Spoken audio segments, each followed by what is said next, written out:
முதல்ல கடலெண்ணெய் ஒரு ஸ்பூன் போடணும். அப்புறம் கேரட்டையும் பீன்ஸையும் போட்டு கொஞ்சம் வதக்கணும்.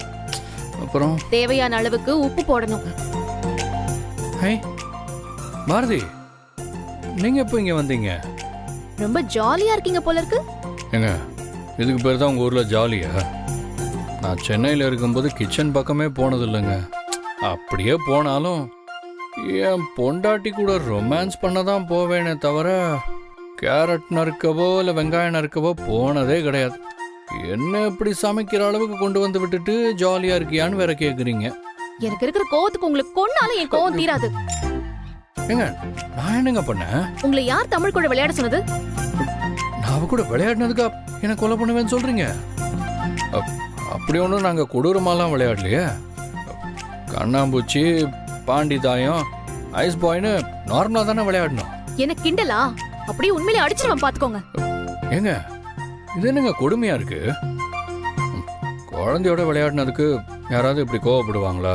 நீங்க விளையாடுறது குழந்தையோட இல்ல, என் வாழ்க்கையோட. ஏன் பாரதி, காலையில எந்திரிக்கும் போதே என்னென்ன சொல்லி இவனை திட்டலான்னு யோசிச்சுக்கிட்டே தான் எந்திரிப்பீங்களா? நானே வெஜிடபிள் பிரியாணி எப்படி செய்யறதுன்னு தெரியாம வீடியோவை பார்த்து கன்ஃபியூஸ் ஆயிட்டு இருக்கேன். இதுல நீங்க வேற என்ன கன்ஃபியூஸ் பண்றீங்க. நான் எதுக்கு கோவப்படுறேன்னு உங்களுக்கு தெரியாது, அப்படிதானே? இப்போ வரைக்கும் நீங்க எதுக்கு கோவப்படுறீங்கன்னு எனக்கு தெரியல. புத்திசாலித்தனமா பேசுறதா நினைப்பா? அப்புறம் எனக்கு இன்னும் கோவம் வந்துரும் சொல்லிட்டேன். இப்போ உங்க பிரச்சனை தான் என்னங்க? இங்க பாரு. வெயிட். உங்க பிரச்சனை என்னன்னு கேட்டா நான் தான் உங்க பிரச்சனைன்னு சொல்லுவீங்க. இதை நான் நிறைய தடவை கேட்டேங்க. பண்றதெல்லாம் பண்ணிட்டு கிண்டல் பண்றீங்களா? சரிங்க, சாரி. இனிமே நான் தமிழ் கூட விளையாடல, போதுமா? நீங்க விளையாடுனது பிரச்சனைன்னு சொல்லல, நீங்க விளையாடுனதுனால தான் இப்ப பிரச்சனைன்னு சொல்றேன். அட, என்ன பிரச்சனைன்னு சொல்லிட்டு தான் திட்டுங்களேன். ஆண்டாளப்பா எனக்கு மாப்பிள்ளை பார்த்து வச்சிருக்காராம். இன்னைக்கு ஈவினிங் என்ன பொண்ணு பார்க்க வராங்களாம். அவர் என்னங்க நினைச்சிட்டு இருக்காரு? எப்ப பார்த்தாலும் இப்படித்தான் ஏதாவது பண்ணி நம்மள டென்ஷன் பண்ணிக்கிட்டே இருப்பாரு. பெரிய மனுஷன் தானங்க அவரு, கொஞ்சமாவது நாகரிகம் இருக்கா? இப்ப எதுக்கு அவர் திட்டுறீங்க? நீங்க தமிழ் கூட விளையாடுறத பார்த்து உனக்கு வேணா புருஷன் தேவைப்படாம இருக்கலாம், ஆனா தமிழுக்கு அப்பா வேணும், அதுக்காகவாவது நீ இன்னொரு கல்யாணம் பண்ணிக்கோன்னு சொல்லி ஏற்பாடுலாம் பண்ணிட்டு இருக்காரு. ஏங்க, நான் அதுக்கு திட்டலங்க.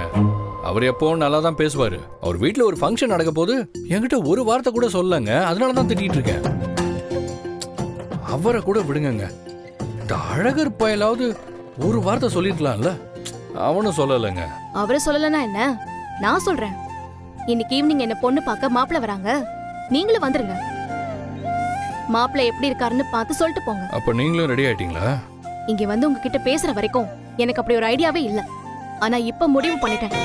என்ன இன்னைக்கு சாயங்காலம் பார்க்க வர போற மாப்பிள்ளைய கல்யாணம் பண்ணிட்டு செட்டில் ஆக போறேன். இதெல்லாம் நம்பிக்கை துரோகங்க. நீங்க மட்டும் இப்படி மாப்பிள்ளைய பார்த்துக்கிட்டு கண்டுகிட்டா போதுமா? எனக்கு ஒரு பொண்ணை பார்த்து செட் பண்ணி விட்டுட்டு போலாம்ல.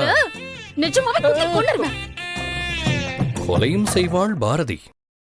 என்ன பார்த்தா உங்களுக்கு எப்படி தெரியுது?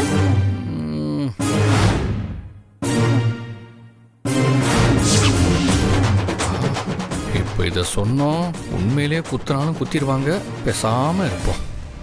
சும்மா இருந்த சங்க ஊதி விட்ட மாதிரி எதையாவது பண்ணி என் நிம்மதியை கெடுக்க வேண்டியது. என்னதான் பாவம் பண்ணன்னு தெரியல, உங்க கூட வந்து இப்படி மாரடிக்க வேண்டியதா இருக்கு. எனக்கு நல்லது பண்றேன்னு சொல்லி என்ன டார்ச்சர் தான் பண்றீங்க. இப்ப எதுக்கு இவ்வளவு டென்ஷன் ஆகுறீங்க? நீங்களே உண்மை என்னன்னு சொல்லிட வேண்டியதானே. எந்த உண்மையை சொல்லணும்? நீங்க எனக்கு செஞ்ச துரோகத்தையா? அத சொல்லணும்னு நினைச்சிருந்தா நான் எப்போ சொல்லிருப்பேனே. இவ்வளவு நாள் நான் ஏன் மறைக்க போறேன்? உங்களை இதுல இருந்து காப்பாத்தணுங்கிறதுக்காக தாங்க நான் சொன்னேன். உடனே நீங்க ஏன் கூட வந்து வாழணுங்கிறதுக்காக சொல்லல.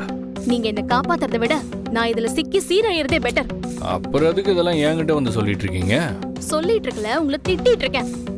நீங்க மட்டும் தமிழ் கூட விளையாடாம இருந்திருந்தா ஆண்டாளப்பா தமிழ் கிட்ட இப்படி பேசிருக்க மாட்டாரு. இவளும் எனக்கு அப்பா வேணும்னு சொல்லிருக்க மாட்டா. அவரும் இப்ப எனக்கு மாப்பிள்ளை பாத்திருக்க மாட்டாரு. வழக்கம் போல எதுக்கும் நான் தான் காரணமா? என் வாழ்க்கையில என்னென்ன மோசமான விஷயம் நடந்தாலும் அது எல்லாத்துக்கும் காரணம் நீங்களா தான் இருப்பீங்க. சரி, திட்டி டைம் வேஸ்ட் பண்ணாதீங்க. முதல்ல பியூட்டி பார்லர் போய் ஃபேஷியல் பண்ணிட்டு வாங்க. அப்பதான் பொண்ணு பார்க்க வரும்போது ஃப்ரெஷ்ஷா இருக்கும். சரி, நான் போய் ஃபேஷியல் பண்ணிக்கிறேன். அப்படியே என்ன கலர் புடவை கட்டி மாப்பிள்ளைய பார்க்கலாம்னு சொல்லுங்க, அதுக்கும் ரெடி ஆயிடுறேன். எல்லோ கலர் காட்டுங்க, அதான் உங்களுக்கு எப்பவும் எடுப்பா இருக்கும். அப்ப சரி, நீங்களும் மறக்காம வந்துருங்க. மாப்பிள்ளை சாப்பிட்டு போன பஜ்ஜி பாயசம் வடைலாம் மிச்சம் இருக்கும், அதை சாப்பிட்டு போங்க.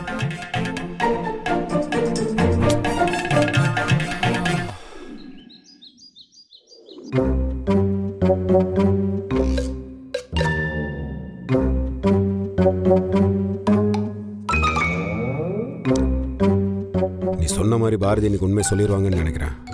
சொன்னோம்ல பாரு. சரிப்பா, இங்கதான்ப்பா இருக்காங்க, நான் சொல்லிடுறேன். சரிங்கப்பா, வச்சிடுறேன். அக்கா, அப்பா ஃபோன் பண்ணாரு.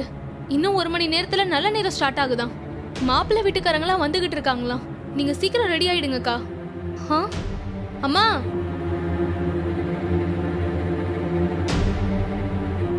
இன்னைக்கு சமசீன் இருக்குன்னு நினைக்கிறேன். ஆனா பாரதியை பார்க்க கொஞ்சம் கஷ்டமா தான் இருக்கு. பாவம், அவ புருஷன் பக்கத்துல இருக்கும் போதே இப்படி ஒரு விஷயம் நடந்தா அவளால இதை எப்படி தாங்கிக்க முடியும் சொல்லு? எதுக்கு தாங்கணும்? பேசாம ஆயுதம் என் புருஷன் நான் தான் அவங்க பொண்டாட்டின்னு சொல்லிட்டு போக வேண்டியதானே. அதுவும் கரெக்ட் தான். சரி சரி வா, நம்ம முதல்ல போய் கொஞ்சம் பேச்சு கொடுத்து பார்க்கலாம். போ. என்ன பாரதி, ரெடி ஆகலையா என்ன? டேய், நீ சும்மா இருடா, நான் பாத்துக்கிறேன். பாரதி, உன் நிலைமை எனக்கு நல்லாவே புரியுது. உன்னால இந்த சூழ்நிலையை எப்படி சமாளிக்கிறதுன்னு தெரியாம நீ தவிச்சிட்டு இருக்கன்னு புரியுது. உனக்கு ஏன் இவ்ளோ கஷ்டம்? பேசாம அப்பா கிட்ட நீ உண்மையை சொல்லிடலாம்ல. என்ன பாத்துட்டு இருக்க? உன் மனசுல உன் புருஷன் தான் இருக்காருன்னு டைரக்டா சொல்லிடுறீ. டேய் லூஸ் அடி நீ. அவங்க மனசுல அவங்க புருஷன் இருந்தா இத்தனை நாள் எப்படியா இருப்பாங்க? அவனெல்லாம் அவங்க தூக்கி போட்டு ரொம்ப நாளா இருக்கும். நீ வேணா பாரு, இப்போ ரெடி ஆயிட்டு வந்து நிப்பாங்க பாரு நம்ம முன்னாடி. என் ஃப்ரெண்ட பத்தி எனக்கு தெரியும், நீ கொஞ்சம் கம்மன் இரு. மாப்பிள்ள, டேய் வாடா. நீ உன் ஃப்ரெண்டை பத்தி பேசினது என் ஃப்ரெண்டு வந்து நிக்கிறான் பாரு. வா மாப்பிள்ள.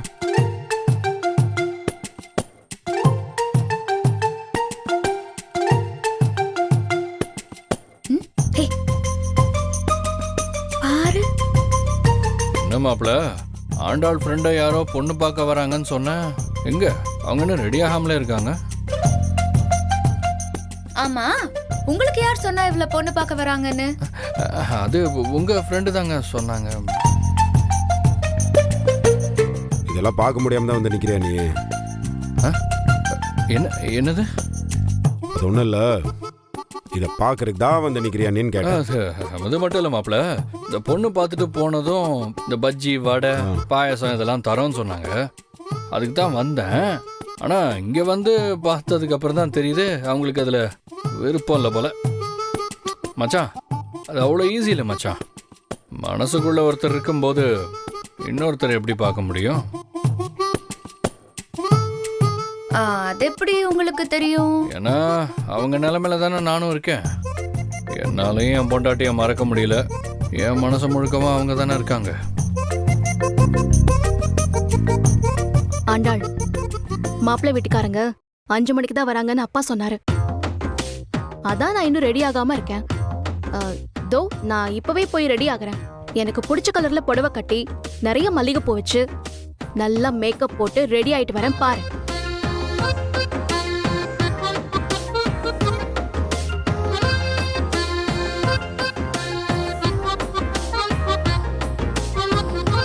ஏன் ஆண்டாளு, இன்னைக்கு வர மாப்பிள்ள பாரதிக்கு செட் ஆயிட்டா அடுத்த முகூர்த்தத்திலே கல்யாணம் தானே?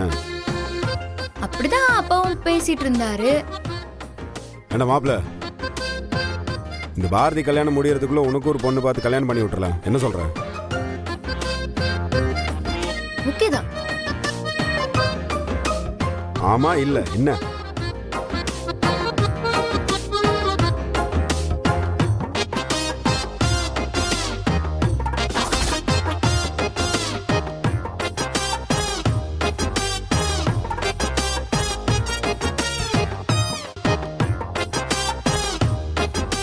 ஆண்டாள், பூ வச்சு விடு.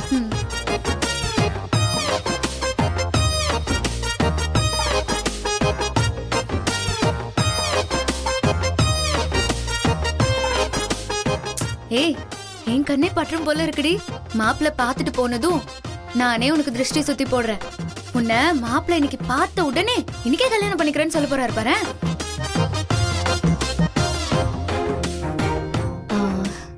அழகர், ஆ இந்த புடவை நல்லா இருக்கா? உங்களுக்கு என்ன சிஸ்டர் மகாலட்சுமி மாதிரி இருக்கிறீங்க? உங்க ஃப்ரெண்டை வெயிட் பண்ண சொல்லுங்க அழகர். பஜ்ஜி வடை பாயசம்லாம் ரெடி ஆயிட்டு இருக்கு. மாப்பிள்ள வந்து பார்த்துட்டு போனதும் சாப்பிட்டு அப்புறமா கிளம்ப சொல்லுங்க. மாப்பிள, நானும் 5 மணிக்கு ஒரு இடத்துல பொண்ணு பார்க்க போறேன். நான் அங்கேயே போய் சாப்பிட்டுக்கிறேன். ஓகே?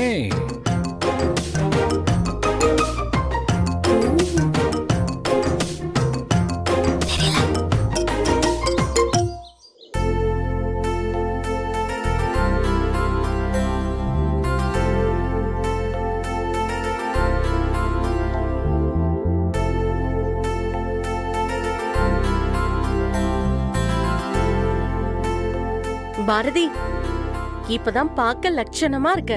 உனக்கு ஒரு பொண்ணு இருக்குன்னு சொன்னா யாருமே நம்ப மாட்டாங்க. எனக்கு கூட உள்ளுக்குள்ள ஒரு யோசனையாவே இருந்துச்சுதா. ஆனா இன்னைக்கு உன்னை இப்படி பார்க்கும்போது தான் மனசுக்கே ஒரு திருப்தியா இருக்குதுதா. பவித்ரா, தாம்பூல தட்டை எடுத்துட்டு வா. சரிம்மா. இந்தாம்மா. அப்பா, மாப்பிள்ளை வீட்டுக்காரங்களாம் கிளம்பிட்டாங்களா? எம்பது நேரத்துக்கு அவங்க பக்கத்துல வந்துட்டு இருக்கணுமே.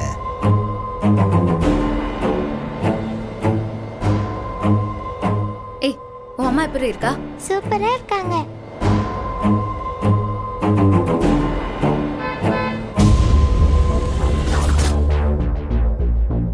ஆண்டாளே, மாப்பிள்ளை வந்துட்டாருன்னு நினைக்கிறேன்.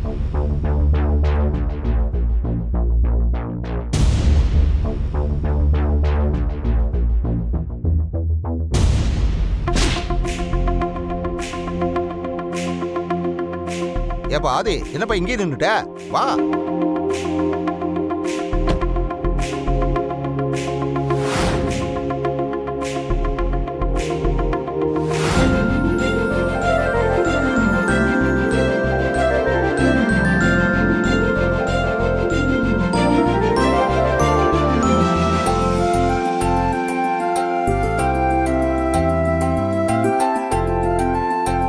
இவரா மாப்பிள்ளை? உங்க அப்பா என்னென்ன வேலை பார்க்குறான் பாரு.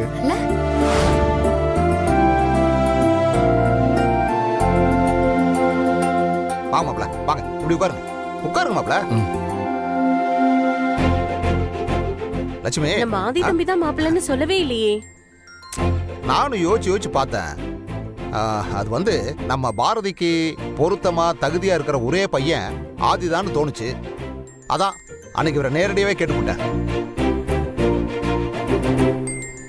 ஏண்டல கட்டின புருஷனையும் பொண்டாட்டி பொண்ணு பார்க்க வரியான்னு கேட்டிருக்கேன் உங்க அப்பா. ஐயே, உலகத்துல இந்த மாதிரி சம்பவம் எங்கேயும் நடக்காதுரே.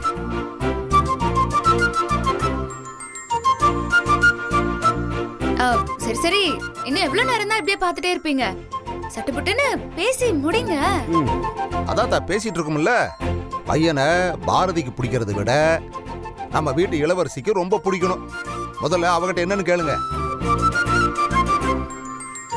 அவங்க அப்பனையவே பிடிக்குமான்னு கேட்டா அந்த புள்ள பிடிக்காதுன்னு சொல்ல போகுது. என்ன தமிழ், ஆதியை பிடிச்சிருக்கா? ரொம்ப ரொம்ப பிடிச்சிருக்கு.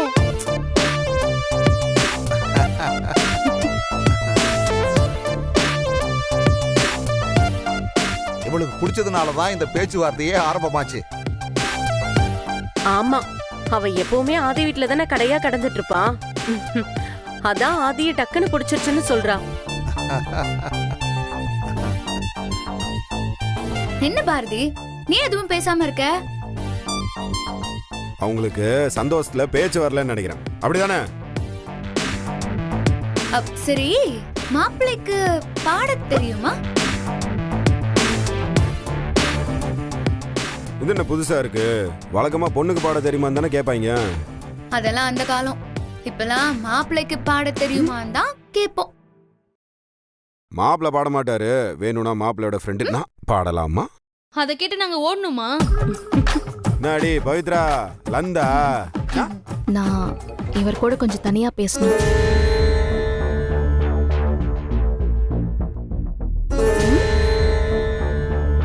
நான் உங்க கூட தனியா பேசணும்னு சொன்னேன். ம், ம்.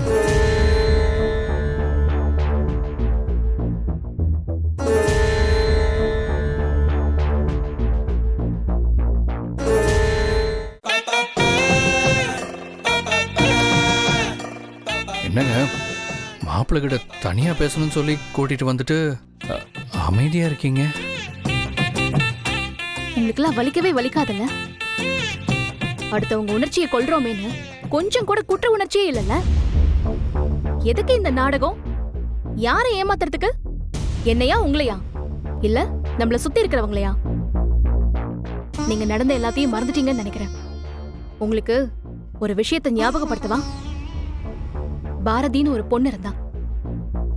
அவளுக்கு எதிர்காலமே இல்லைன்னு நினைச்சிட்டு இருந்தப்ப ஆதின்னு ஒருத்தர் வாழ்க்கைக்குள்ள வந்தாரு. இனிமே அவர்தான் அவளுக்கு எல்லாமே நம்ப ஆரம்பிச்சா.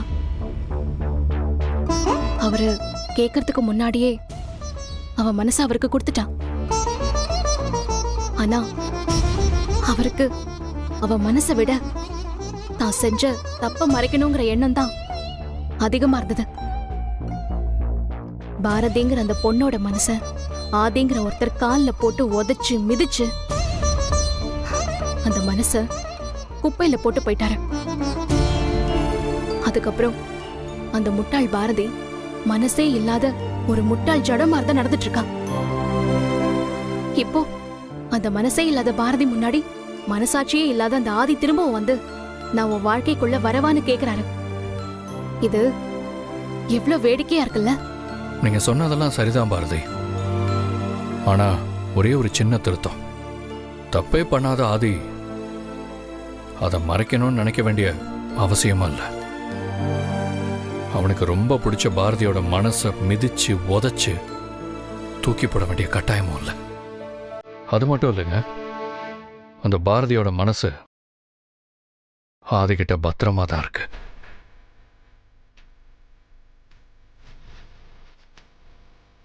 இந்த மாதிரி நீங்களும் நிறைய தடவை பேசிருக்கீங்க. நானும் நிறைய தடவை ஏமாந்திருக்கேன். உங்களுக்கு ஏன் பாரதி உங்களை சுற்றி நடக்கிற எதுவுமே உங்களுக்கு புரிய மாட்டேங்குது?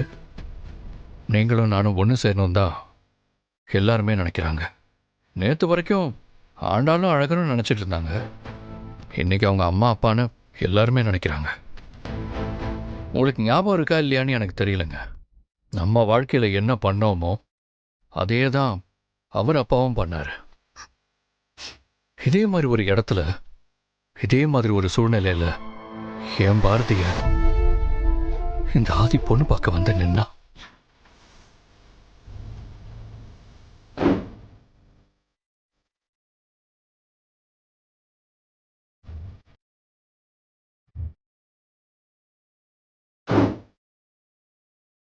நம்ம ரெண்டு பேரும் சுத்தி இருக்கிற எல்லாருமே நீங்க எனக்கு பொண்டாட்டியாவும் நான் உங்களுக்கு புருஷனாவும் இருக்கணும்னு நினைக்கிறாங்க.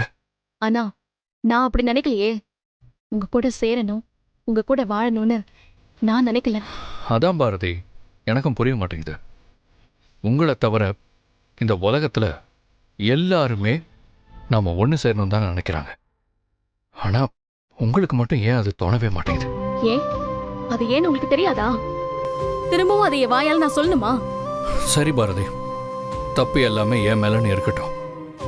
ஆனா தப்ப சரி பண்றதுக்கான வாய்ப்பை எனக்கு நீங்க கொடுங்க. உங்களை நான் முதல் தடவை பொண்ணு பார்க்க வந்தப்போ நீங்களும் நானும் தனியா வந்து இப்படி நின்று பேசணும். ஆனா அன்னைக்கு இப்படிலாம் பேசல. இருந்தாலும் சொல்றேன், ப்ளீஸ் எனக்கு இன்னொரு வாய்ப்பு கொடுங்க. களைச்சு போட்டிருக்கிற நம்ம வாழ்க்கையை திரும்ப எடுத்து அழகா ஒண்ணு சேர்த்து நம்ம வாழ்ந்து பார்ப்போம். ஒரு தடவை கண்ணாடியை போட்டு உடைச்சவனோட கவனத்தோட இனிமே உங்ககிட்ட நடந்துக்கிறேன். இனி நான் உங்ககிட்ட ஒரு தடவை பொக்கிஷத்தை தவற விட்ட பயத்தோட உங்க கூட வாழ்றேன். ஒரு தடவை வாழ்க்கையை தொலைச்ச தவிப்போட உங்களை நான் நல்லா பார்த்துக்கிறேன். எனக்கு ஒரே ஒரு சான்ஸ் கொடுங்க. இந்த தடவை எந்த தப்பும் நடக்காது, தப்பாவும் நடக்காது. பாரதி, திரும்ப உங்களை நான் முதல்ல இருந்து காதலிக்கிறேன். திரும்ப உங்களை நான் என் உள்ளங்கையில வச்சு தாங்குறேன். பாரதி, என்ன ஒரே ஒரு தடவை நம்புங்க.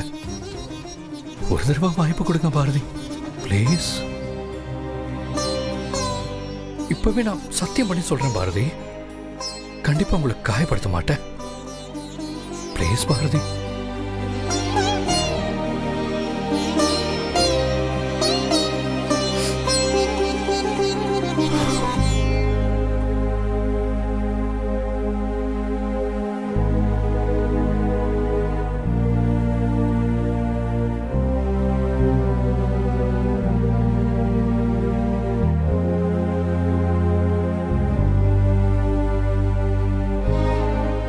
நீங்க என்ன பேசினாலும் என் மனசு மாறாதாதே. நான் இப்படிதான். என்னால என்ன மாத்திக்கவே முடியாது. நீங்க எனக்கு வேணாம் ஆதி. நீங்க எனக்கு எப்பவுமே வேண்டாம். இதான் என்னோட முடிவு. இந்த முடிவை தான் நான் இப்ப இங்க சொல்ல போறேன். என்ன பாரதி, என்ன முடிவு பண்ணிருக்க? அம்மா, அதா நீ எதுவும் சொல்ல வேண்டாத்தா.